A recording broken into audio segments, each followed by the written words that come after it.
Let me introduce you to someone you probably know. You might even be him. His name is Paycheck Paul. 5 years ago, Paul was making about $42,000 a year. He lived in a small apartment, drove a used car, and money felt tight, but predictable. Back then, Paul had one belief that kept him going. If I could just make $70,000, everything would calm down. He imagined breathing room, less stress, a sense that he'd finally made it. Fast forward to today. Paul did what he was supposed to do. He worked late. He took on responsibility. He moved up. Now Paul earns $78,000 a year, and his life changed with it. A nicer apartment because it made sense. A newer car because the payment wasn't that much more. More meals out because time feels scarce now. On paper, Paul is winning, but quietly something feels off. Paul still feels tense around money, still checks his account before small purchases, still feels that low-level pressure humming in the background. And if he's honest, he might feel more stressed now than he did at $42,000. And lately, a new thought has been creeping in. If I could just hit $100,000, then I'd finally feel okay. This isn't a failure story. This is a human story. And it has a name. What Paul is experiencing isn't about discipline or gratitude.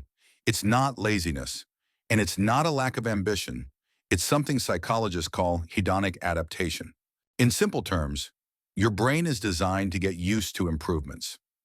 Raises feel amazing, briefly. Upgrades feel exciting, temporarily. Then they become normal. Your brain recalibrates. And once it does, it starts wanting more. This isn't a character flaw. It's ancient wiring. Researchers noticed decades ago that people adapt to both extreme gains and extreme losses. Lottery winners eventually return to baseline happiness. People who suffer major setbacks often do too. Your brain isn't trying to make you happy. It's trying to keep you moving. And it runs the same program on every promotion Paul ever earned. When Paul went from $42,000 to $78,000, his income didn't just change, his reference point did. What once felt like luxury slowly became expectation. The apartment upgrade didn't feel indulgent, it felt appropriate. The car didn't feel extravagant, it felt necessary. The conveniences didn't feel optional, they felt earned.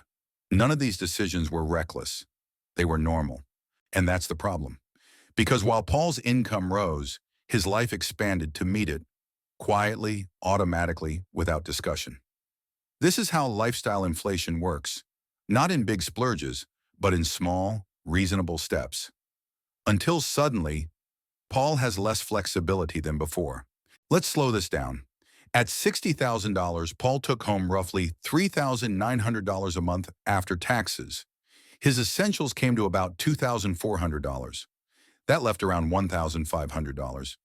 When Paul moved to $80,000, his take-home jumped to roughly $5,200. But his expenses followed. Rent increased. Transportation costs rose. Food spending crept up. Subscriptions multiplied. Now his essentials sit closer to $3,800, leaving him with about $1,400. Paul makes $20,000 more per year and somehow has less breathing room. This isn't rare. More than half of people earning over $100,000 report living paycheck to paycheck, not because they can't afford life, but because life expands to absorb whatever is available. Here's where it gets uncomfortable. Paul doesn't feel stressed because he's failing.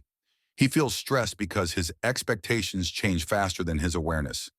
His brain quietly updated the definition of enough, and now he's chasing a moving target. This is reinforced constantly by advertising, comparison, and cultural scripts that equate progress with upgrades.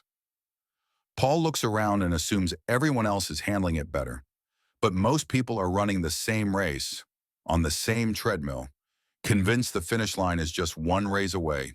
It isn't. There's a related illusion called the arrival fallacy, the belief that happiness exists after you arrive, after six figures, after the house is paid off, after financial independence. But research shows something different. People are happiest when they're making progress toward meaningful goals, not when they've completed them. The anticipation often delivers more satisfaction than the achievement, which means if Paul postpones contentment until he makes it, he's sacrificing the part of life where happiness actually lives. The journey. Paul doesn't need to reject ambition. He needs to redirect it. He sets a lifestyle anchor, a rule for future raises. Only part of every increase upgrades his life. The rest builds flexibility, security, and time. He spends intentionally, not automatically. He invests in experiences that compound emotionally, not objects that fade into the background.